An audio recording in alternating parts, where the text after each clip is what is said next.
ठीक है, टॉपिक का नाम है कि दो साइनोसॉइडल वेव्स है आपकी, ठीक है। और उधर जाओ, ये कम उधर हो जाओ आप लोग।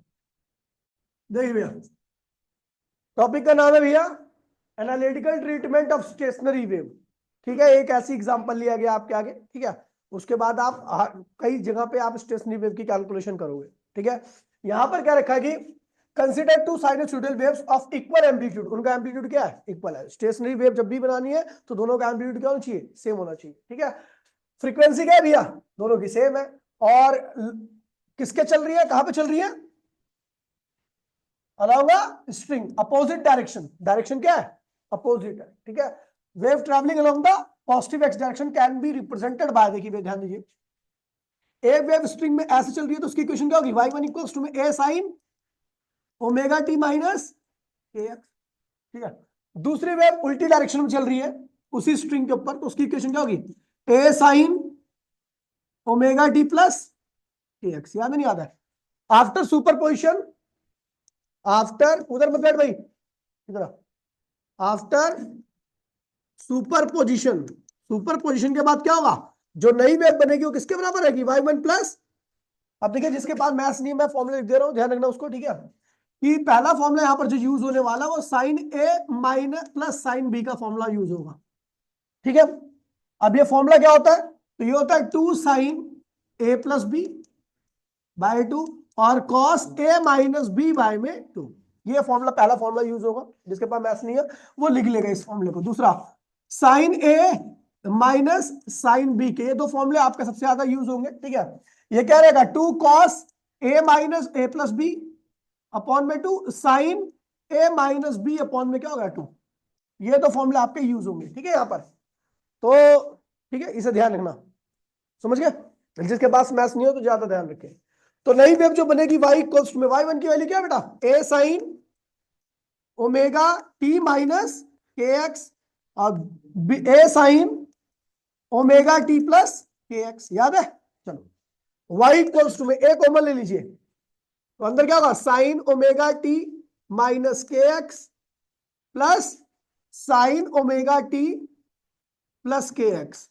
यहां पर कौन सी इक्वेशन लगाऊं सॉल्व करने के लिए? कौन सी? वो दो, साइन ए प्लस साइन बी। कैसे पता? क्योंकि ये साइन है, ये ए है, ये प्लस है, ये साइन है, ये बी है। तो ये वाली इक्वेशन में लगा रहा हूं, ठीक है। तो क्या आएगा आपका? y इक्वल्स टू में, ये देखिए, ये ए ऐसे लिख दीजिए, 2 साइन ए क्या है बेटा? Omega t minus minus k x, B क्या है? ओमेगा टी प्लस के एक्स अपॉन में क्या आ गया? 2। फिर क्या आएगा? Cos omega t minus k x. अच्छा, एक फॉर्मूला और यूज होगा, आपको ध्यान रखना है। Sine minus theta minus sine theta होता है। कॉस कॉस माइनस थीटा आपका प्लस कॉस थीटा होता है, ठीक है। इसे ध्यान रखना, ये भी फॉर्मूले यूज होंगे, ठीक है। तो भैया ओमेगा टी अपॉन में, अच्छा ये ए माइनस ये क्या होगा भैया? बी हो गया है ना, अपॉन में क्या हो गया? तो y इक्वल्स टू में इस 2 को इस a के साथ लगाइए, 2a हो गया साइन। अच्छा ओमेगा टी क्या होगा? 2 ओमेगा टी कॉस के एक्स क्या हुआ? कैंसिल हो गया। साइन 2 ओमेगा टी अपॉन में 2, 2 से 2 क्या हुआ? कैंसिल हो गया। तो क्या बचेगा? साइन ओमेगा टी बचेगा केवल, ठीक है। अच्छा चलो इधर देखिए, तो अगर मैं देखूं तो माइनस की मल्टीप्लाई इसमें होगी तो माइनस ओमेगा टी होगा, इधर प्लस ओमेगा टी, ये दोनों क्या होंगे? कैंसिल होंगे। और ये माइनस के एक्स इधर हो जाएगा, माइनस के एक्स इधर है, माइनस के एक्स क्या होगा? माइनस 2 के एक्स क्या होगा? माइनस 2 के एक्स अपॉन में 2, तो क्या होगा? माइनस के एक्स हो जाएगा। कॉस माइनस के एक्स, किसको किसको क्लियर है भैया? सबको क्लियर है? छोटी सी मैथमेटिक्स लगा रखी है, ठीक है। आपको बता दूं कॉस माइनस थीटा क्या होता है, तो इसको मैंने क्या लिख दिया? y इक्वल्स टू में 2a कॉस के एक्स साइन ओमेगा टी। ये बन गई आपकी उन दोनों वेव्स के जुड़ने की वजह से स्टैंडिंग वेव। क्या बन गई? और आपको पता है स्टैंडिंग वेव कुछ इस तरीके से बनती है, अगर स्ट्रिंग में बता दूं तो इस तरीके से, इस तरीके से ये स्टैंडिंग वेव बन गई, ठीक है। अब यहां पर x की वैल्यू क्या है? मान लीजिए 0 है, यहां पे x की वैल्यू क्या है? l है। तो तो आप देख रहे हो अलग अलग एक्स पे, इस पार्टिकल की बात करूं तो इस पार्टिकल के लिए एक्स की वैल्यू क्या होगी, ये होगी, है ना। तो इसका एम्पलीट्यूड ऑफ ऑसिलेशन क्या है, इतना है।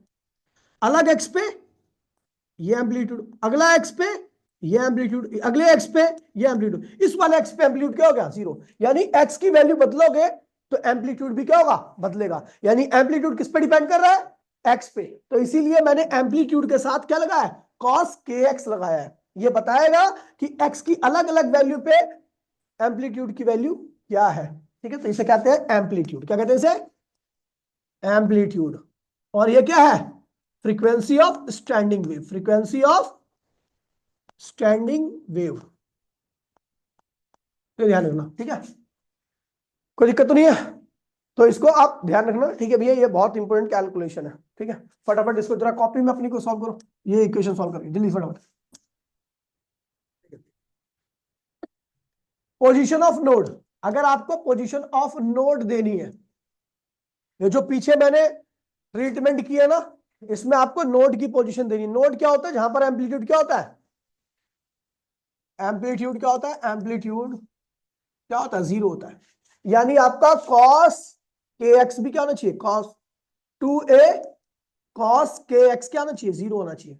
अच्छा, यहां पर जो मैथ्स के फॉर्मूले यूज होने वाले हैं, पहले एक बात ध्यान में रखना, अगर कॉस साइन थीटा की वैल्यू +1 या -1 है, +1 या, तो साइन +1 -1 कब आता है, थीटा की जो जनरल वैल्यू होती है, जहां पर कॉस साइन +1 आएगा या -1 आएगा, उसकी होती है 2n-1 π/2, where n equals to में 1 2 3 4। ये याद रखना भैया, अगर साइन कहीं पर आपको साइन थीटा की वैल्यू +1 या -1 दिख जाए, तो ध्यान रखना इन एंगल्स पर साइन की वैल्यू आपकी क्या होती है, +1 या -1 आएगी। ये मैथ्स में फॉर्मूला है, ठीक है, ट्रिगो में, जनरल वैल्यू ऑफ थीटा। ठीक है, ये अगर मान लीजिए आपको +1 दे रखा है, क्या दे रखा है, तो आप एन की वैल्यू क्या रखोगे, जीरो। क्या रखोगे, जीरो रखो, यहाँ पे जीरो रखो तो क्या होगा, ये जीरो हो गया पूरी टर्म, तो क्या होगा, π/2। अच्छा, +1 से स्टार्ट कर दो, कोई दिक्कत नहीं है। वैसे आपकी बुक में अगर ये अगर यहाँ पे मैं प्लस लगा दूंगा, सुन लीजिए, तो ये 0 से स्टार्ट होगा, यहां -1 लगा दूंगा तो ये 1 से स्टार्ट होगा, इस चीज को ध्यान में। अच्छा, अगर आपकी कॉस थीटा की वैल्यू 1 है, कॉस थीटा की वैल्यू +1 या -1 है, तो इसकी जो जनरल वैल्यू होती है थीटा की, वो होती है n π। क्या होती है, n π। n कहां से स्टार्ट हो रहा है, 0 1 2 डॉट डॉट डॉट डॉट, ये ठीक है। अगर आपको कहीं पे cos +1 या -1 दिख जाए, तो आप ध्यान रखना कि आपको उस थीटा के यहाँ पे n π लिखना है। समझ गए, समझ गए, इतनी तो मैं मतलब इस थीटा की जगह पर अगर ये होगा, तो साइन कॉस की वैल्यू +1 या -1 आएगी। ठीक है, इस थीटा की जगह पर अगर ये एंगल होगा, तो उसकी वैल्यू +1 या -1 आएगी।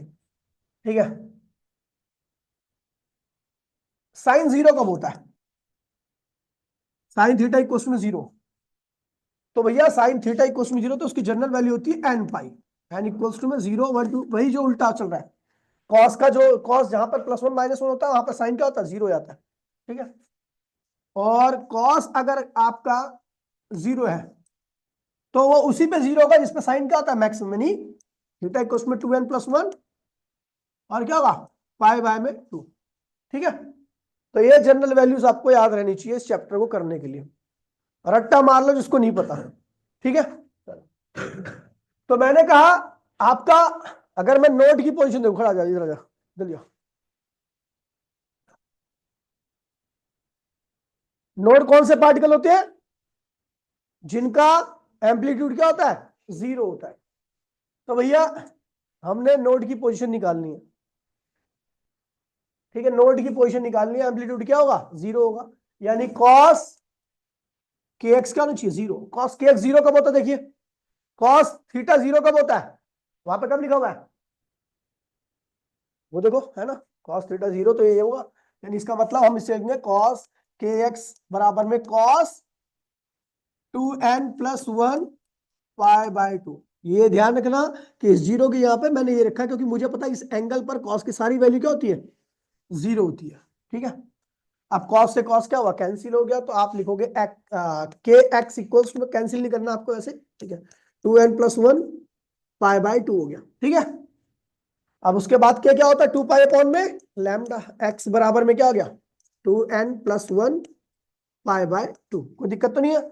उसके बाद हमने x की वैल्यू निकाली, तो x क्या आ जाएगा, अच्छा पाई से पाई क्या हुआ, कैंसिल भी हो गया आपका, है ना।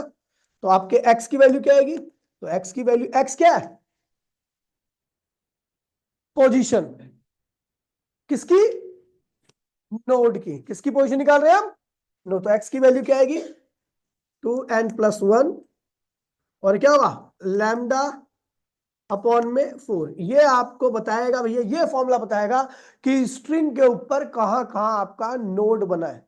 यहां पर 1 रखोगे, 0 रखोगे, तो आपको पता लग जाएगा भैया पहला नोड कहां बना है, ये हो जाएगा। एन की वैल्यू 1 रखोगे तो आपको दूसरे नोड की पोजीशन पता लग जाएगी, एन की वैल्यू 2 रखोगे तो आपको अगले नोड की पोजीशन पता लगेगी। तो ये किसके लिए है, पोजीशन ऑफ नोड के लिए। अब आता है position of anti node, position of anti node, फॉर्मूले पे एक बार नजर मान लो भैया। जिसके पास मैथ्स नहीं है वो जरूर याद कर लेगा, जिनके पास मैथ्स होगी उनको तो थोड़ा बहुत पता ही होगा, है ना। देखिए एंटी नोड पर एम्पलीट्यूड क्या होना चाहिए, एम्पलीट्यूड क्या होना चाहिए भैया, मैक्सिमम होना चाहिए। और आपका एम्पलीट्यूड है क्या यहाँ पे, cos kx एम्पलीट्यूड, इसकी वैल्यू क्या होनी चाहिए, +1 या -1। देखिए आप 2m को लगाओ मत लगाओ कोई दिक्कत नहीं है, लेकिन cos को लिखना ही लिखना अपने को, cos होगा साइन होगा तो उसको लिखना ही लिखना है, ठीक है। तो अब देखिए cos kx ये +1 कब आता है, देखिए cos थीटा +1 -1 कब आता है, जब एंगल क्या हो, यानी cos n पाई लिख दीजिए, समझ गए। cos से cos क्या हुआ, कैंसिल नहीं करना, बस ध्यान रखना। k की वैल्यू क्या होती है, 2 पाई अपॉन में लैम्डा x, और ये क्या हुआ n पाई, पाई से पाई क्या हुआ, कैंसिल हो गया। x की वैल्यू क्या होगी, n लैम्डा अपॉन में 2। ये किसकी पोजीशन है, एंटी नोड की। स्ट्रिंग के ऊपर कहां कहां एंटी नोड बना है, यानी एंटी नोड मतलब कहां कहां पे एम्पलीट्यूड क्या है, मैक्सिमम है। ये फॉर्मूला उसके बारे में बताएगा, समझ गए भैया। एक बार फटाफट इसको रिवाइज कर लो जल्दी से, फिर आगे बढ़ते हैं। स्टैंडिंग वेव की क्या क्या प्रॉपर्टी होती है इसको ध्यान रखना है, वैसे आपको मैक्सिमम प्रॉपर्टी आपको पता ही होगी, ठीक है भैया। पहली प्रॉपर्टी क्या है भैया, स्टैंडिंग वेव में एनर्जी आगे नहीं बढ़ती, लिखा हुआ ना, the stationary wave the disturbance does not forward, advance formula आगे नहीं आती। The condition of the crust and trough merely appears in the disappear fixed position, कह रहा है भैया जो क्रस्ट होता है ना वो कभी बनता है कभी गायब हो जाता है, ऐसा मतलब वाइब्रेट करती रहती है ना, जब अच्छा आपने देखा होगा गिटार के अंदर जब आप जर्क मारते हो तो कभी आपको वेव दिखेगी वहीं पे और कभी क्या होगी, गायब हो जाएगी। तो वही कह रहा है कि स्टैंडिंग वेव में क्या होता है कि कभी क्रस्ट आता है, कभी ट्रफ आएगा, कभी गायब हो जाएगा, समझ गए, एक के बाद एक आता है, ठीक है। लिखा हुआ है, और लिखा हुआ है follow by the opposite condition every half of the time period, समझे भैया। फिक्स टाइम में क्या होता है, वो अभी आपको क्रस्ट ऊपर दिख रहा है, फिर क्रस्ट कहां चलेगा, नीचे, फिर क्रस्ट कहां ऊपर दिख रहा है, तो फिक्स टाइम में कभी क्रस्ट ऊपर रहेगा, कभी नीचे, कभी ऊपर कभी नीचे, समझ गए। उसके बाद लिखा हुआ है, कह रहा जहां पर स्टैंडिंग वेव बनती है उस मीडियम के सारे पार्टिकल क्या करते हैं, ऑसिलेट करते हैं, क्या करते हैं, केवल वही पार्टिकल्स जो नोड पर होते हैं वो ऑसिलेट नहीं करते, एक्सेप्ट दोस एट नोड, ठीक है, एग्जीक्यूट एसएचएम, ठीक है भैया। मोशन सबका टाइम पीरियड क्या होता है, सेम होता है, मतलब सब अपने एक्सट्रीम पर एक साथ जाएंगे, सब अपने मीन पर एक साथ आएंगे, सब फिर लोअर एक्सट्रीम पे एक साथ जाएंगे, सब लोअर फिर क्या होंगे, मीन पर वापसी आएंगे, यानी सबका टाइम पीरियड क्या होता है, सेम होता है। टाइम पीरियड सबका सेम होगा तो फ्रीक्वेंसी भी सबकी क्या होगी, सेम होगी, ठीक है। उसके बाद लिखा हुआ है, कह रहा भैया कि, ठीक है, कह रहा जब आपका स्टैंडिंग वेव बनती है, स्टैंडिंग वेव बनती है तो उस वेव को टुकड़े होते हैं, जहां पर एक टुकड़ा होता है उसे क्या कहते हैं भैया, नोड, और बीच वाले को क्या कहते हैं भैया, एंटी नोड, ये लिखा हुआ नीचे, ठीक है। कह रहा है दो नोड या दो एंटी नोड के बीच की दूरी क्या होती है, λ/2, ठीक है भैया, आपको बता रखा है। कह रहा है हर पार्टिकल का एम्पलीट्यूड क्या होता है, डिफरेंट होता है, क्या होता है, वो पार्टिकल जिनका एम्पलीट्यूड 0 होता है उनको हम क्या कहते हैं भैया, नोड कहते हैं, और जिनका एम्पलीट्यूड मैक्सिमम होता है उसे हम एंटी नोड कहते हैं, याद नहीं, याद है, बताया था। वो पार्टिकल जो एंटी नोड पे होते हैं उनको सबसे ज्यादा ऊपर जाना होता है और फिर नीचे आना होता है, तो उनकी वेलोसिटी क्या होगी, सबसे ज्यादा, कम कैसे होगी भाई, ऐसे ही तुक्के में मैं कह रहा हूं, ये चलो ये डायग्राम तुमने हुआ है, मैं कह रहा हूं ये भी टी टाइम में जा रहा है ऊपर और ये भी टी टाइम में ऊपर जा रहा है। किसने ज्यादा डिस्टेंस किया है ना, दूसरे वाले ने। वो कौन सा पार्टिकल है, एंटी नोड का पार्टिकल है। तो अगर सेम टाइम में ये इतना डिस्टेंस कर रहा है, सेम टाइम में ये इतना डिस्टेंस कर रहा है, तो वेलोसिटी किसकी ज्यादा होनी चाहिए, इसकी वाले की ना, एंटी नोड वाले की। तो एंटी नोड में जो पार्टिकल होगा उसकी वेलोसिटी क्या होगी, मैक्सिमम होगी। और देखिए आप नोड वाले पार्टिकल की वेलोसिटी क्या होगी, जीरो होगी। लेकिन जैसे आप नोड से एंटी नोड की तरफ जाओगे तो वेलोसिटी लगातार क्या हो रही है, बढ़ रही है। सबसे ज्यादा वेलोसिटी किसकी होगी, एंटी नोड की, यहां पे लिखा हुआ है, ठीक है। मैक्सिमम वेलोसिटी किसकी होती है, जो एंटी नोड पर होता है। मिनिमम किसकी होती है, जो नोड पर होता है, जो कि जीरो होती है, ठीक है भैया, लिखा हुआ है। कह रहा है कि भैया जैसे मान लीजिए ये क्या है, ये सारे पार्टिकल ऑसिलेट कर रहे हैं। तो कह रहा है इसका फेज, इसका फेज, इसका फेज, इसका फेज, सबका फेज क्या होगा, सेम होगा। फेज सेम का मतलब सब अपनी एक साथ सब जीरो पे रहेंगे, एक सब कहां जाएंगे अपने, इसका मैक्सिमम इतना ही है, इसका मैक्सिमम इतना है, इसका मैक्सिमम इतना है, तो सब एक साथ मैक्सिमम पे जा रहे हैं, सब एक साथ मिनिमम पे आ रहे हैं, सब एक साथ एक्सट्रीम पे जा रहे हैं, सब एक साथ मीन पे आ रहे हैं, सबका फेज क्या है, सेम है। समझ गए, एक सेगमेंट के सारे पार्टिकल का फेज क्या होता है, सेम होता है। अच्छा नीचे वाले सेगमेंट का पार्टिकल का फेज क्या होगा, उसको उल्टा होगा। समझ गए, ये अपोजिट फेज में होंगे। लेकिन इन सारे पार्टिकल का फेज क्या होगा, एक सेगमेंट के सारे पार्टिकल का फेज क्या होगा, फेज सेम होने का मतलब सब एक साथ कहां जाएंगे, मैक्सिमम, सब एक कहां आएंगे, यानी सब एक साथ एक्सट्रीम पर, सब एक साथ कहां आएंगे, मेन पर। तो इसलिए सबका एक सेगमेंट का फेज क्या होता है, सेम रहता है। समझ गया, आगे बढ़ते हैं।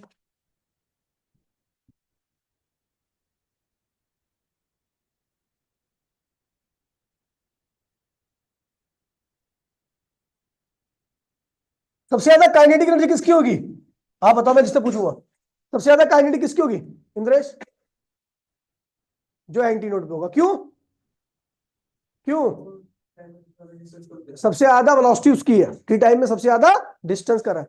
और जीरो काइनेटिक किसकी होगी, जो नोड पर होगा, क्योंकि वो ऑसिलेट नहीं कर रहा। तो वही लिखा हुआ है इसमें, ट्वाइस इस cycle the energy become alternatively whole, वो तो लिखा ही है यहाँ पे।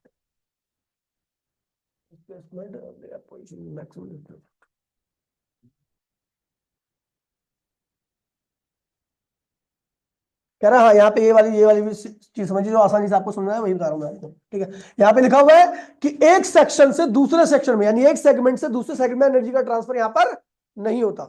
जिस सेगमेंट की एनर्जी है, सेगमेंट समझ लो ना भैया, ये सेगमेंट है, ये अगला सेगमेंट है, तो इसकी एनर्जी यहाँ पर नहीं जा सकती। समझ गया, सबकी एनर्जी क्या होती है, फिक्स रहती है, और ये उसी में ऑसिलेट करते रहते हैं। अच्छा, फिर मैंने आपको बताया था यहाँ पर कुछ पॉइंट्स नहीं लिखे हुए, ठीक है।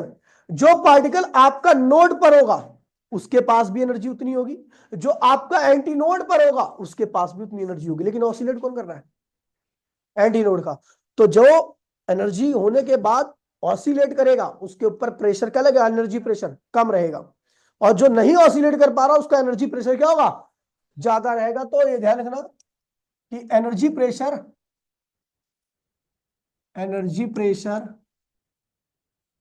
Eight anti node, anti node क्या होता है भैया, क्या होगा, मिनिमम, क्या होगा, मिनिमम, ठीक है। Due to freely oscillation, due to free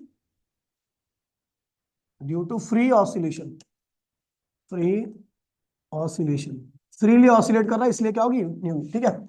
notes मैंने आपको भेज रखे हैं तो उसे ध्यान रखना, वही पढ़ना है, ठीक है। अभी तो मैं यहां से पढ़ा रहा हूं, ठीक है। और energy energy pressure at node क्या होगा, क्या होगा भैया, मैक्सिमम होगा। क्या होगा, maximum, due to no oscillation. उसके पास एनर्जी तो है लेकिन ऑसिलेशन नहीं हो रही, ठीक है भैया, इस चीज को ध्यान रखना। समझ गए, आगे बढ़ते हैं भैया। स्टैंडिंग वेव याद है ना भैया, अभी जो हमने पढ़ी, दो प्रोग्रेसिव वेव के मिलने से, ऐसी प्रोग्रेसिव वेव जो सेम स्पीड से सेम एम्पलीट्यूड के साथ अपोजिट डायरेक्शन में चलती हैं, उनके मिलने से क्या बनती है, स्टैंडिंग वेव। और एक वेव रहेगी तो क्या कहलाएगी, प्रोग्रेसिव वेव। तो लिखा हुआ है प्रोग्रेसिव वेव में एनर्जी क्या होती है, आगे बढ़ती रहती है। क्या करती है, लेकिन स्टैंडिंग वेव में एनर्जी क्या होती है, आगे बढ़ती नहीं है, एक ही जगह पर पार्टिकल क्या करता है, ऑसिलेट करेगा। ठीक है, कह रहा है each particle of medium execute SHM about their, her particle करता है, लेकिन यहां पर हर पार्टिकल नहीं करता। कौन सा पार्टिकल नहीं करता, जो नोड पर होता है। समझ गए, समझ गए। आगे यहां पे लिखा हुआ है, और यहां पर लिखा हुआ there is a continuous change of phase from one particle to another particle. कह रहे हैं भैया जैसे मान लीजिए मैं इसकी बात कर रहा हूं प्रोग्रेसिव में, तो ये पार्टिकल क्या हुआ, देखो सुन लीजिए, ये जब ऊपर जाएगा तो जरूरी नहीं कि अगला पार्टिकल भी ऊपर जा रहा हो, वो नीचे आ सकता है।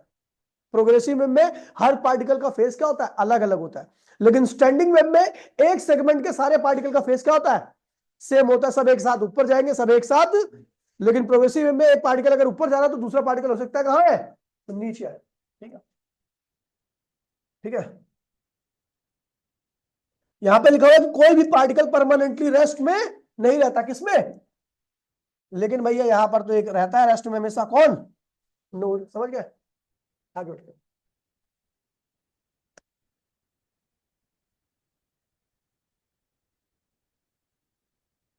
बताओ, ज्यादा प्रॉपर्टी नहीं है।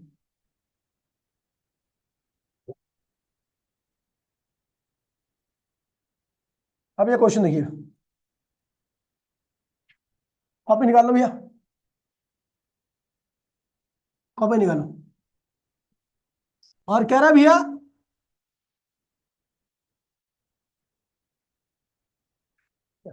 इसमें कह रहा है कि दो वेव है आपके पास, है ना, दो वेव आपके पास है। पहली वेव की इक्वेशन क्या है, वाई इक्वल्स टू में ये दिए, दूसरी वेव की इक्वेशन क्या ये है। अच्छा, ये किस डायरेक्शन में चल रही होगी, किस में चल रही होगी, किस में चल रही होगी, किस में चल रही होगी बेटा, ये पॉजिटिव एक्स पे, और ये कहां चल रही होगी, नेगेटिव एक्स पे। मान लीजिए ये रिफ्लेक्टेड वेव है, तो ये कहां से रिफ्लेक्ट करके आ रही होगी दिव्यांश,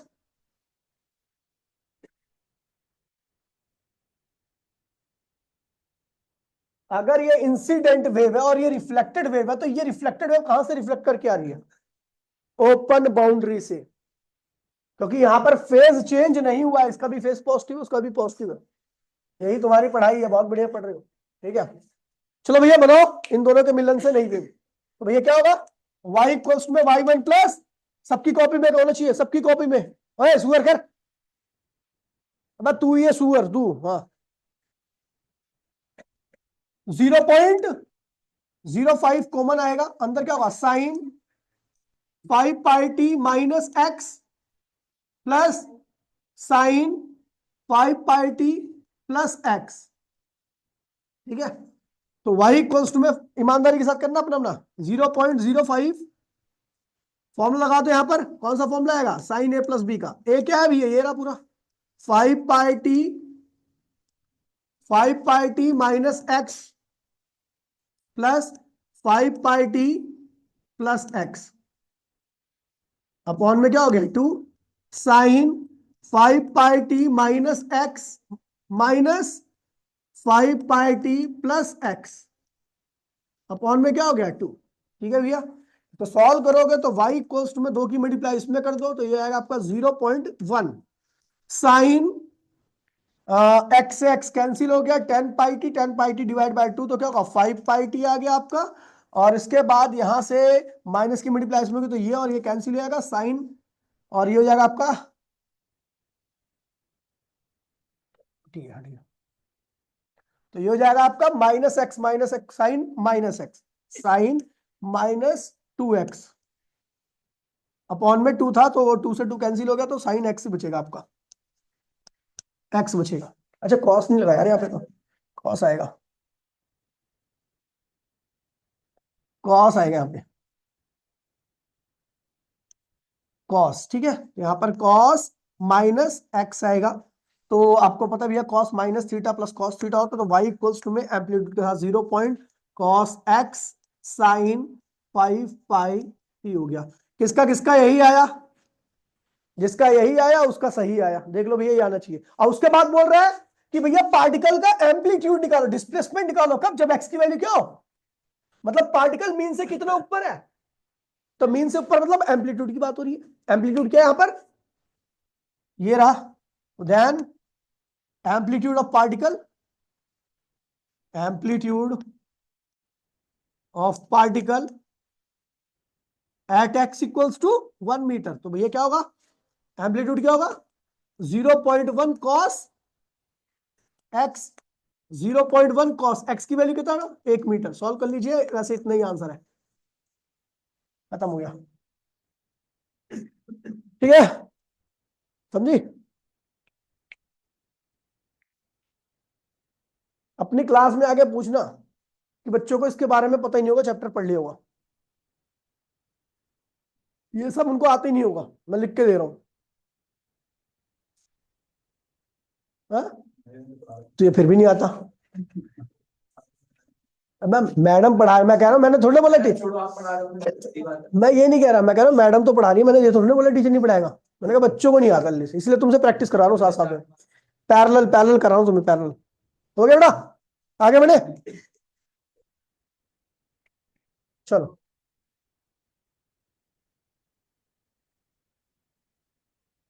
बस सीधा से जाता, सीधा से। नो ब्रो,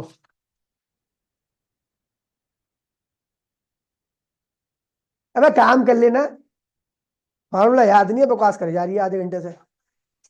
अब देख नकल मार के भी 2 नहीं लगाया डिवाइड में, देख ले। अबे ये देखिए रे, जगह नहीं थी इसलिए लगाई नहीं। वाह भाई, जगह नहीं है ऑफिस, 2 ही लगाई इनने। सही में तो फेल है बेटा, इस बार तो फेल है।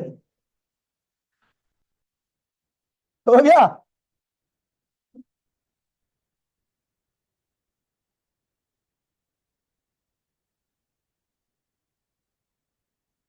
अगला क्वेश्चन देखिए भैया,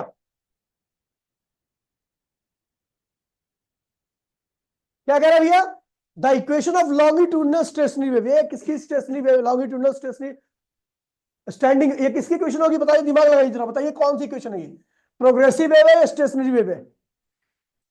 कैसे प्रोग्रेसिव है, किसने बोला, अच्छा आपने बोला ना प्रोग्रेसिव, तो बताओ क्यों है प्रोग्रेसिव, बोला है, नहीं बोला फिर और मारूंगा मैं, ये नहीं पता कौन सी वेव है ये, कौन सी वेव है, कौन सी वेव है, किसी को नहीं पता क्या। अबे ये स्टैंडिंग वेव है भैया, साइन कॉस दोनों आ गया ना। हार्मोनिक वेव में केवल प्रोग्रेसिव वेव हार्मोनिक होती है, क्या होती है, हार्मोनिक में या तो साइन आता है या कॉस आता है, यहां पर दोनों आ गए, समझ गए, ये हार्मोनिक नहीं है, ये क्या है, स्टैंडिंग वेव है, समझ गए। तो भैया अगर मैं यहाँ पे स्टैंडिंग वेव की जनरल इक्वेशन लिखूं तो y इक्वल्स टू में ए साइन, देखिए यहां पर क्या लगा, x लगा ना, तो इसका मतलब क्या आएगा, साइन के एक्स कॉस ओमेगा टी, ये जनरल इक्वेशन होगी। अगर मैं इन दोनों इक्वेशन को कंपेयर करूं, क्या क्या निकालना अपने को, एम्पलीट्यूड, तो एम्पलीट्यूड क्या पे आएगा भैया, देखिए यहां पे आएगा, एम्पलीट्यूड क्या आएगा 6, क्या आएगा, ये एम्पलीट्यूड आ गया, क्या आ गया,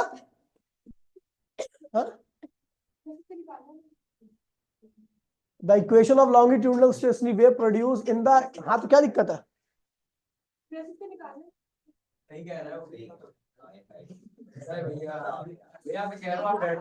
मिनट एक मिनट एक मिनट, अरे सुन तो लो, मेरी बात सुन ले, अरे मैं जो बोल रहा हूँ तो सुनो, मैं कह रहा हूं इसके पहले मैं एम्पलीट्यूड वगैरह निकाल के प्रोग्रेसिव वेव में वैल्यू डाल दूंगा, क्या दिक्कत है। प्रोग्रेसिव वेव की इक्वेशन क्या होगी, y इक्वल्स टू में a sine omega t minus x के एक्स, ये होगी ना। यहां पर मैं ओमेगा की वैल्यू निकाल लूंगा, यहां से ओमेगा टी, ठीक है, ये क्या हुआ, एक्स है, के है, तो के की वैल्यू भी आपको पता लग जाए, क्या हो गया 2 पाई अपॉन में 6, और ये एम्पलीट्यूड क्या होगा भैया 6, तो ये आ तो क्या वैसे ही आ गया, ठीक है, तो कुछ नहीं करना है इसमें, क्या दिक्कत है।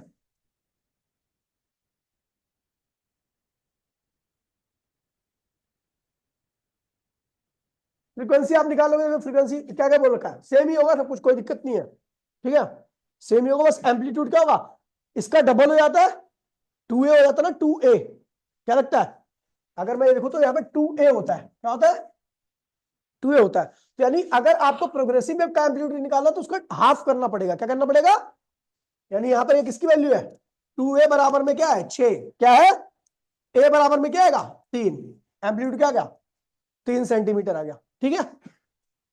अगर मैं देखूं, सुन लीजिए,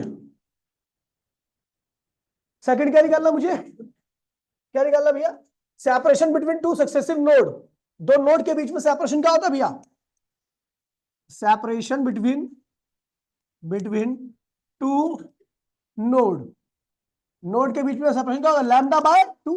लैम्डा तो पता ही नहीं है, लेकिन लैम्डा तो निकल सकता है कैसे, देखिए आपको पता है ये क्या है, के एक्स है, क्या है ये, के एक्स के बराबर है 2 पाई अपॉन में 6x, एक्स एक्स क्या हुआ, तो के की वैल्यू क्या आ गई 2 पाई 6, के क्या होता है 2 पाई अपॉन में लैम्डा, 2 पाई अपॉन में 6, 2 पाई से 2 पाई कैंसिल हो, लैम्डा की वैल्यू क्या आ गई 6, लैम्डा की वैल्यू यहां पर रखोगे तो क्या होगा 6 अपॉन में 2, यानी क्या हुआ सेपरेशन क्या होगा 3 सेंटीमीटर 3 मिलीमीटर जो भी होगा 3 ही होगा, लैम्डा 6 आ गया, 6 आ गया 3 सेंटीमीटर, ठीक है।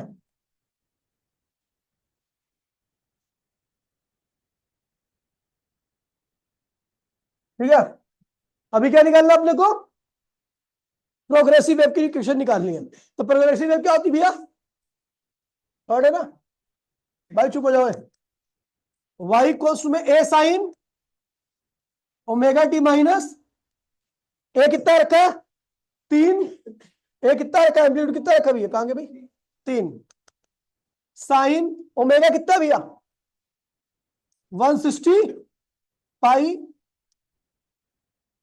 माइनस के कितना रखा है 2 पाई 6x, ये आ गया, ठीक है भैया, काटा पीटी होगी तो आ जाएगा भैया आंसर पूरा एग्जैक्ट, ठीक है भैया। अच्छा फ्रीक्वेंसी भी निकाल ले इसमें, फ्रीक्वेंसी कैसे निकलेगा, तो आपको पता है ओमेगा की वैल्यू कितनी है, ओमेगा की वैल्यू कितनी है रखी है 160 पाई टी, टी से टी क्या हुआ कैंसिल, ओमेगा होता 2 पाई एफ 160 पाई, ठीक है भैया 2 पाई से क्या हुआ 80 बार गया, तो फ्रीक्वेंसी क्या आ गई 80, कहाँ की फ्रीक्वेंसी 80, ठीक है भैया।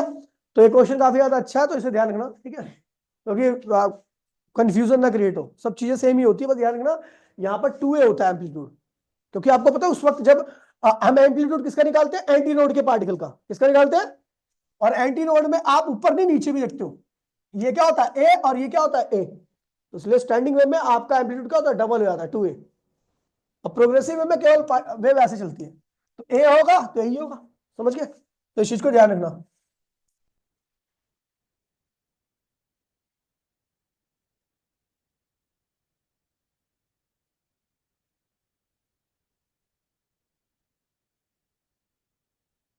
क्या टॉपिक,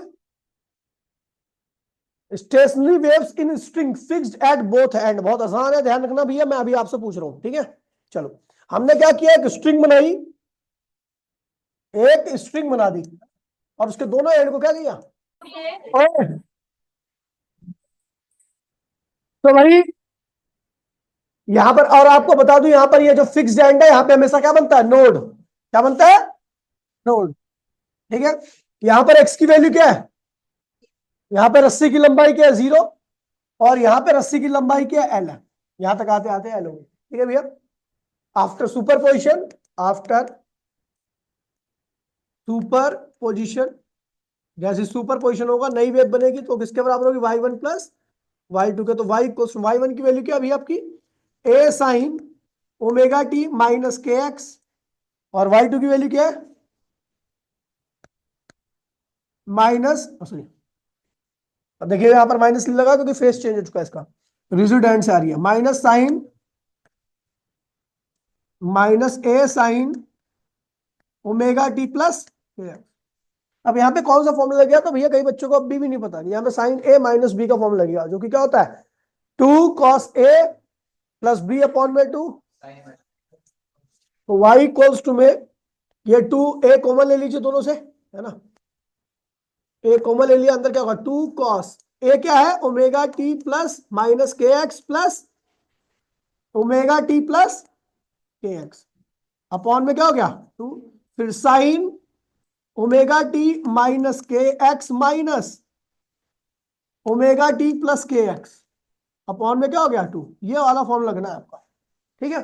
कई बच्चों ने ये भी नहीं लगाया, मैंने देखा, y इक्वल्स टू में,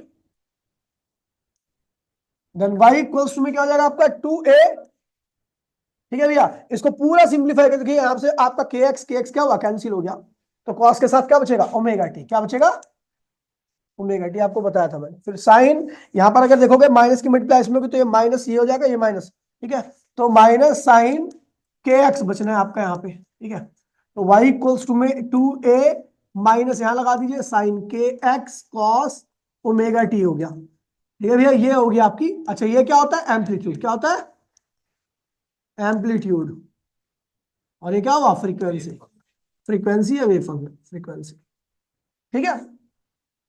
आप ध्यान दीजिए भैया, मैं जो करने जा रहा हूं, ठीक है, तो अगर मैं बात करूं एक्स, यहां पर जो आपका है एट एक्स इक्वल्स टू 0, अगर एक्स इक्वल्स टू 0 पे देखूं तो एक ऐसा एंड है, फिक्स्ड एंड है, फिक्स्ड एंड पर क्या बनता है हमेशा, नोड। लेकिन अगर मैं एक्स इक्वल्स टू 0 पर यहां पर, अच्छा देखिए साइन, अब देखिए यहां पर जो नहीं करना वो बता रहा हूं आपको, के 0 कर दोगे और ये बराबर में 0 कर दोगे, क्योंकि नोड बनना है ना, एट एक्स इक्वल्स टू 0 पर क्या बना आपका, क्या बना, नोड बना है, क्या बना है, नोड के केस में एम्पलीट्यूड क्या होता है, एम्पलीट्यूड क्या होता है, 0 होता है, तो यानी साइन के एक्स भी क्या होना चाहिए, 0, एक्स की वैल्यू 0 कर दे तो 0 बराबर में 0, ये अनडिफाइंड टर्म है, क्या ये, तो इसीलिए आप किस पॉइंट के लिए सॉल्व नहीं करोगे, 0 के लिए, आप कहां के लिए सॉल्व करोगे, एल के लिए, क्योंकि वहां पर भी नोड ही बन रहा है आपका, ठीक है, तो इसलिए ध्यान रखना कि जहां पर आपका 0 बराबर में 0 हो जाए वो अनडिफाइंड टर्म है, उसके लिए आप कैलकुलेशन नहीं कर सकते, तो हम चल रहे हैं भैया सीधा at x equals to L पर, जहां पर क्या बना है भैया, नोड बना है, और नोड बोले तो एम्पलीट्यूड क्या होगा, एम्पलीट्यूड क्या होगा आपका, 0, यानी साइन क्या होगा, के एल, एक्स के यहाँ पे क्या लिखा है मैंने, एल लिखा है, वो क्या होना चाहिए, 0, साइन 0 कब आता है, अभी बताया था मैंने आपको जनरल वैल्यू, ये देखिए एन पाई, ठीक है, एन पाई याद होगा आपको, ठीक है, तो यहाँ पे लिख देंगे हम कॉस और साइन एन पाई, इस 0 के यहाँ पे क्या लिख दिया मैंने, साइन एन पाई, तो साइन से साइन क्या हुआ, कैंसिल, कैंसिल नहीं करना होता, ध्यान रखना, के की वैल्यू क्या होती है, 2 पाई अपॉन में लैम्डा एल, के की वैल्यू 2 पाई अपॉन में लैम्डा एल किसके बराबर होगी, एन पाई के, पाई से पाई क्या हुआ, कैंसिल हो गया, एल की वैल्यू क्या होगी, एन, क्या होगा भैया आपका, लैम्डा की वैल्यू निकाल लो, लैम्डा क्या होगा, 2l अपॉन में n, अब यहां पर समझने वाली बात है, वेयर n इक्वल्स टू में क्या होगा,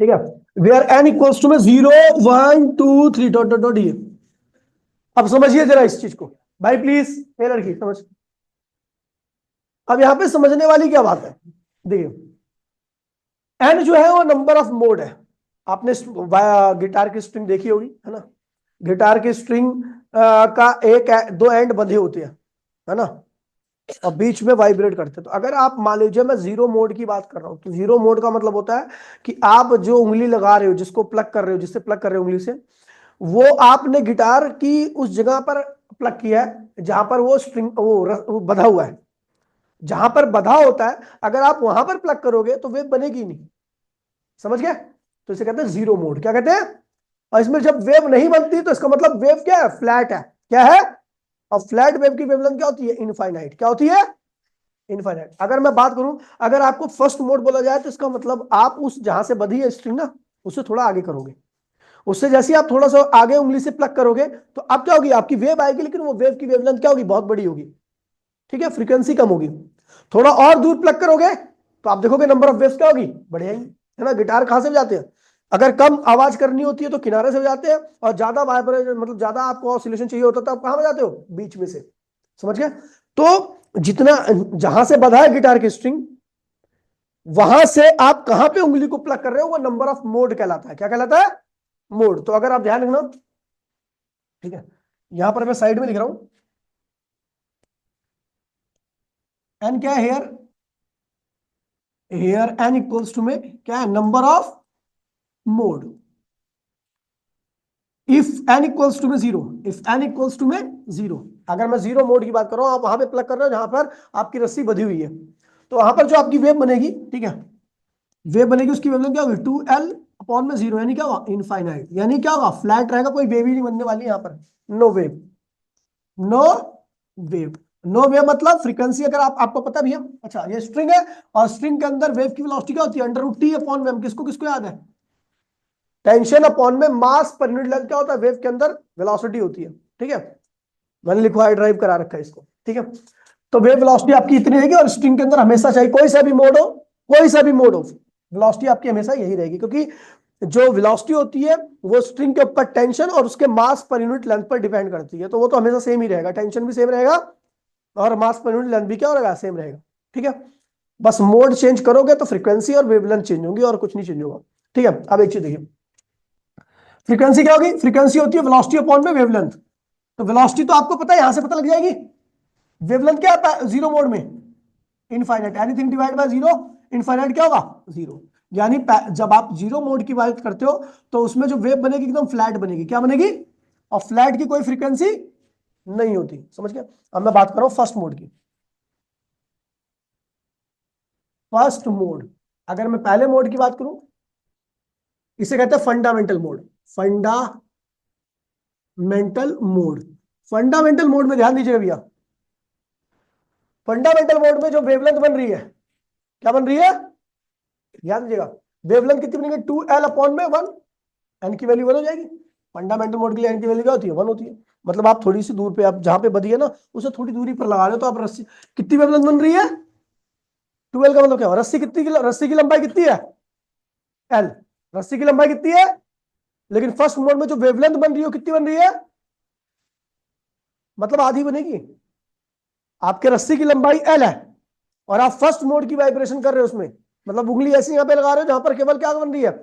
एक ऐसी वेव बन रही है जिसकी वेव की लेंथ क्या, देखिए रस्सी की लंबाई L है। तो फर्स्ट मोड में वेवलेंथ क्या आ रही है? 2L आ रही है। इसका मीनिंग क्या हुआ समझिए, इसका मीनिंग होगा कि इसमें केवल आधी वेव आ पाएगी, आधी वेव बनेगी नहीं। समझ गए? तो आधी वेव आ रही है, वही रिफ्लेक्ट होके यहां पे वापसी आ जाएगी। तो क्या बन गई है? ये इंसिडेंट वेव है, ये क्या है? रिफ्लेक्टेड वेव है। क्या बन गई है? Standing wave. क्या बन गई? तो भैया ध्यान रखना इस चीज का कि अभी अभी डायग्राम आपको और बनाऊंगा तो आपको समझ में आएगा। यहाँ पर जो डायग्राम बनने वाला है वो ये बनेगा कुछ, आधी वेव आ रही है यहाँ पर, ये x equal to zero, x equal to यहाँ पर क्या है? एल है। ठीक है, समझ गए? तो यहाँ पर जो वेवलेंथ आ रही है फर्स्ट मोड की वो रस्सी की डबल है, और रस्सी की लेंथ कितनी है केवल? इसमें मतलब इसमें केवल आधी वेव बनेगी और वही रिफ्लेक्ट होके आएगी। क्या बन जाएगी? स्टैंडिंग वेव बन जाएगी। यहाँ पर कितने नोड बने हैं? 2 नोड, और एक क्या बना है? Anti node. ठीक है, फ्रीक्वेंसी क्या होगी इसकी? फर्स्ट मोड की वेवलेंथ, ये फर्स्ट मोड में फर्स्ट मोड की वेवलेंथ है, और फर्स्ट मोड की फ्रीक्वेंसी क्या होगी? वेलोसिटी अपॉन में वेवलेंथ होता है, फ्रीक्वेंसी क्या होता है? वेलोसिटी अपॉन में, तो वेलोसिटी ये रही, वेवलेंथ कितनी है? 2L। तो फर्स्ट मोड की फ्रीक्वेंसी क्या होगी? ये होगी, फर्स्ट मोड की वेवलेंथ ये होगी। सेकंड मोड देखिए, सेकंड मोड के लिए एन की वैल्यू क्या होगी? 2। मतलब आप प्लग कहां से करोगे? जहां पे पहले किया ना उससे थोड़ी दूरी पर, यानी सेकंड मोड हो गया आपका। समझ गया? सेकंड मोड में जो आपकी वेवलेंथ आएगी क्या होगी? 2L अपॉन में 2, एन होता ना 2, 2 से 2 क्या हुआ? कैंसिल। यानी सेकंड मोड में जो वेव बन रही है वो क्या है? रस्सी की लंबाई के बराबर, उसकी वेवलेंथ रस्सी की लंबाई के बराबर। इसका मतलब कैसी बनेगी डायग्राम? ध्यान दीजिए, ये पूरी वेव बन जा रही है, इसमें पूरी वेव अब यही रिफ्लेक्ट होके आएगी, तो क्या बन गई है? Standing wave. यहां पर कितने नोड है? 3 नोड है, और कितने एंटी नोड है? 2 एंटी नोड है। ठीक है, अच्छा फ्रीक्वेंसी क्या होगी सेकंड मोड की? फ्रीक्वेंसी होती है वेलोसिटी अपॉन में, वेलोसिटी का फॉर्मूला वही होगा अंडर रूट टी अपॉन में, और ये क्या लैम्डा टू। वेलोसिटी टी की वैल्यू, लैम्डा टू की वैल्यू क्या रखी है? एल। अब यहाँ पे अगर मैं ये 2 से मल्टीप्लाई कर दूं और 2 से डिवाइड कर दूं, कोई फर्क तो नहीं पड़ रहा? देखो ना, इसमें 2 से मल्टीप्लाई किया, 2 से डिवाइड किया, ये है क्या? अब ये फर्स्ट मोड की फ्रीक्वेंसी है, क्या है? यानी सेकंड मोड की frequency is the 2 times of first mode की फ्रीक्वेंसी। ठीक है, थर्ड मोड देखिए, थर्ड मोड के लिए एन की वैल्यू क्या होगी? 3। एन की वैल्यू क्या होगी? फटाफट इसका कॉपी में डायग्राम बनाओ और फ्रीक्वेंसी वेवलेंथ निकालो जल्दी से, 1 मिनट के अंदर जल्दी फटाफट। पहले दूसरे मोड में डायग्राम आसान है, तीसरे मोड में देखिए डायग्राम। लैम्डा 3 इक्वल्स टू में क्या होगा भैया? 2L अपॉन में 3, बोला हाँ। अब इसको डायग्राम कैसे बनाया जाए भैया? तो यहाँ पे समस्या आ गई, कोई समस्या नहीं है भैया। ठीक है, हम क्या करते हैं, वेवलेंथ तो पता लग गई, अपनी साइड में लिख दो इसको। अब इसी के आगे मैं थोड़ा और कलाकारी कर देता हूं। ठीक है, ठीक है, क्या करेंगे कि लेंथ की वैल्यू निकाल लो। लेंथ की वैल्यू क्या होगी, लैम्डा 3 अपॉन में 2। अब एल की वैल्यू निकालो ना, एल को यहीं पे रखो, ये दोनों को उधर ले आओ तो क्या होगा, यही तो होगा। अब इसको लिखेंगे क्या, इसको लिख सकते हैं λ3 2 माइनस, हाँ इसको लिख दो 1.5, वो भी ठीक है। 1.5 λ3 क्या आ गया, अरे भैया क्लास ले रहे हो यार, अभी रुक जाओ।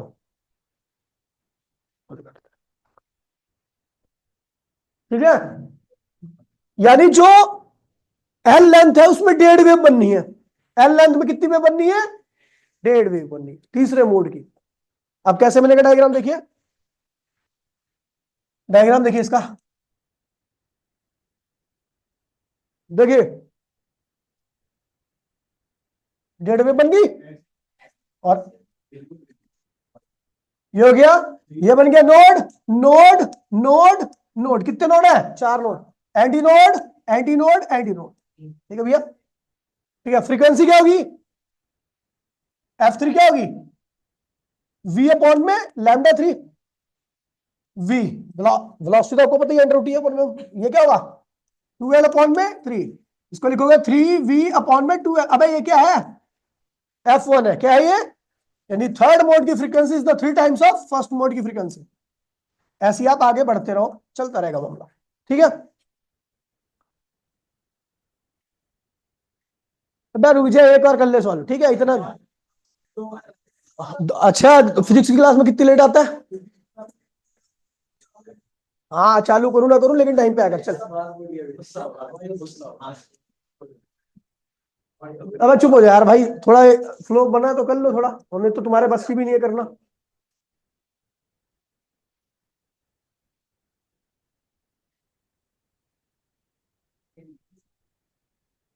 अभी इसे रहने दो।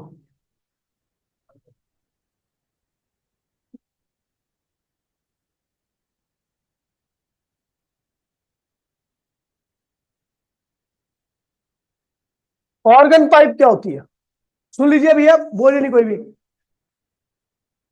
ऑर्गन पाइप क्या होती है, देखिए ये सिम बांसुरी होती है ना, बांसुरी फ्लूट, ठीक है। अब वो एक एक एक साइड से एक बार, एक दो तरह की होती है।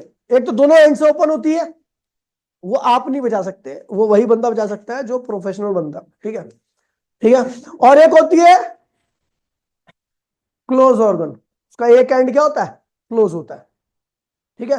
एक ओपन ऑर्गन पाइप होती है जो दोनों एंड से क्या होती है, ओपन होती है।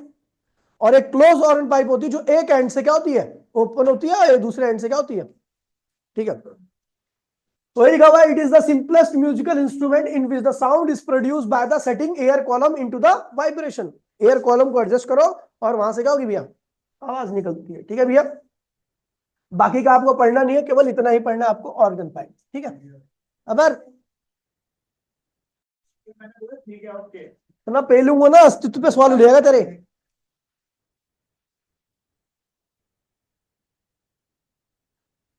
ठीक है, दो तरह की ऑर्गन पाइप है।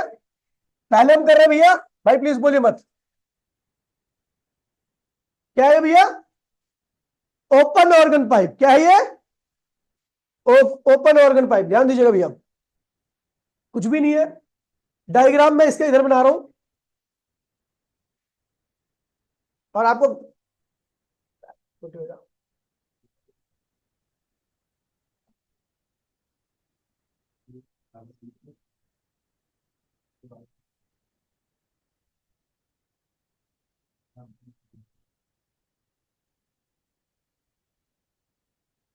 देखिए ओपन ऑर्गन पाइप का डायग्राम बना रहा हूं, ठीक है। और ये जो वेव बनी है ना, वो भी बना दे रहा हूं मैं आपको, आपको समझ में आ जाएगी एक बार में। ये कौन सा है, open organ pipe. Open organ pipe क्या होती है, दोनों एंड से क्या होती है भैया, ओपन होती है। क्या होती है, इस तरीके से, ठीक है, दोनों एंड इसके ओपन है। आपको बता दूं, अंदर का मीडियम क्या होता है, रेयरर, और बाहर का मीडियम क्या होता है, डेंसर। क्योंकि अंदर कम एयर एयर होती है और बाहर क्या होती है, ज्यादा एयर होती है इसके कंपैरिजन में। और जहां मीडियम चेंज होता है वहां पे क्या होता है, एक फिनोमिना होता है जिसे कहते हैं रिफ्लेक्शन। क्या होता है, देखिए अभी मैं बोल रहा हूं तो ये दीवार से मेरी आवाज टकरा करके वापसी आ रही होगी, क्यों, क्योंकि मीडियम चेंज हुआ है। कहीं पर भी मीडियम चेंज होगा वहां पर कुछ ना कुछ चीज क्या होती है, रिफ्लेक्ट होकर आती है। अच्छा ये ओपन एंड है, क्या है ये मैं रिफ्लेक्शन रियर और आंसर काट रहा हूं। यहाँ पे एक्स की वैल्यू क्या है 0 और यहाँ पे एक्स की वैल्यू क्या है एल। ठीक है, ये ओपन एंड है, क्या है ओपन, और ये क्या, ये भी क्या है ओपन है, दोनों साइड में ओपन है। और जहां पर ओपन होता है, ओपन बाउंड्री होती है, वहां पर हमेशा क्या बनता है, एंटी नोड। क्या बनता है, जहां क्लोज एंड होगा या रिजिड एंड होगा वहां पर क्या बनेगा, नोड। और जहां ओपन होता है वहां पर क्या बनता है, एंटी नोड। अब देखिए भैया, हमने वेव को यूं छोड़ा, ये हमारी इंसिडेंट वेव है, इसकी इक्वेशन क्या होगी, y1 इक्वल्स टू में, y1 इक्वल्स टू में क्या होगी भैया, ए sine omega t minus k x. ठीक है, उसके बाद ये रिफ्लेक्ट होकर इधर आएगी, मीडियम चेंज हुआ यहां पर, तो उसकी इक्वेशन क्या होगी, कहां से आ रही है, ओपन एंड से रिफ्लेक्ट होकर आ रही है, इसलिए फेस तो चेंज नहीं होगा, केवल क्या चेंज होगी, डायरेक्शन, ओमेगा डी प्लस। ठीक है, ये इंसिडेंट वेव है, ये क्या है, रिफ्लेक्टेड वेव है, ये भी। इन दोनों का क्या होगा, आफ्टर सुपरपोजिशन, आफ्टर सुपरपोजिशन क्या होगा बेटा, y इक्वल्स टू में y1 प्लस, और यहां पर आप देखोगे किसका फॉर्मूला लग रहा है भैया, आपका एक कॉमन ले लीजिए दोनों में से, क्या होगा, sign omega t minus k x plus sign omega T plus, कौन सा फॉर्मूला लगाओ बेटा सॉल्व करने के लिए, साइन ए प्लस साइन बी का। सॉल्व करोगे आपकी स्टैंडिंग वेव की इक्वेशन क्या आने वाली है, ये आने वाली है। ठीक है, अब यहां पर आप देख रहे हो कॉस के साथ के एक्स लगा हुआ है। ठीक है, तो अभी इतना ही करना, इसको पूरा सॉल्व करना। ठीक है, अब मिलेंगे अगली क्लास में, टाटा बाय बाय, जय हिंद जय भारत। हाँ? एक टॉपिक छोड़ दिया ना।